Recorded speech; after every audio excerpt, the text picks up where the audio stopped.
ఒక్కొక్క పరిణామం మారిపోతా ఉంది. ఇప్పుడు రైతులకు సంబంధించి నిన్ననే నాదెళ్ల మనోహర్ గారు 24 గంటలు డబ్బులేస్తున్నాం, కష్టపడక్కర్లేదు, బ్రోకర్ల దగ్గరికి వెళ్ళక్కర్లేదు, అసలు ఏ ఇబ్బంది లేదని చెప్పారు. కానీ సాక్షి దళారీలదే రాజ్యం అంటూ ఒక కథనాన్ని రాసుకొచ్చింది.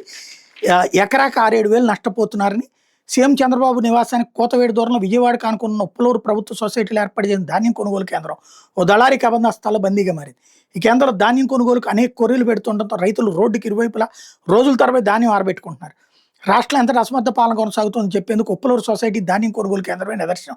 మాకు కనీసం సంచులు ఇవ్వలేదు, పంట కోత కోసం రోడ్లపైనే వేసాం, వాళ్ళు ఎప్పుడు వస్తే అప్పుడే కాట వేయాలి, ధాన్యం శుభ్రంగా ఎండినా ఇక్కడంతా దోపిడీనే, సొసైటీలో దళారి ఎంత చెప్తే అంతే, మిల్లులు కూడా వాళ్ళవే, ఇక మాకు మద్దతు ధర ఎక్కడ దక్కుతుంది అంటూ ఓ అన్నదాత ఆవేదన వ్యక్తం చేశారు.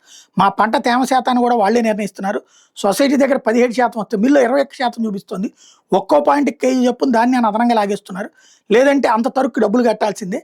ఈ ప్రభుత్వంలో అడిగేవాడే లేడు, పట్టించుకునే వాళ్ళే ఉండరు, ప్రశ్నిస్తే మాపై కక్ష కడతారు, పంట కొనకుండా ఇబ్బంది పెడతారు, అసలు ప్రభుత్వ సొసైటీలు ప్రైవేట్ వ్యక్తులు పెత్తనం ఏంటో, తరుగు రూపంలో నేను 35,000 ముట్ట చెప్పా, తుఫాన్లు వచ్చి పంట పడిపోతే పరిహారం ఇవ్వని ఈ ప్రభుత్వం మద్దతు ధర కల్పిస్తుందని కూడా అత్యాసే అంటూ మరో రైతు గోడు వ్యక్తం చేశారంటూ, తుఫాన్లు వర్షాలు అన్నదాతలు ముంచేస్తే చంద్రబాబు సర్కార్ వాళ్ళ పొట్టగొడుతూ ఏడిపిస్తోంది, ప్రకృతి వైపరీత్యాలకు మించి రైతన్నలు దగా చేస్తుంది అన్నటువంటి వార్తని హైలైట్ చేశారు. చంద్రబాబు ప్రభుత్వం రైతులకు పంట నష్టపరిహారం కొట్టేందుకు కుట్రపూర్తిగా వివరించింది.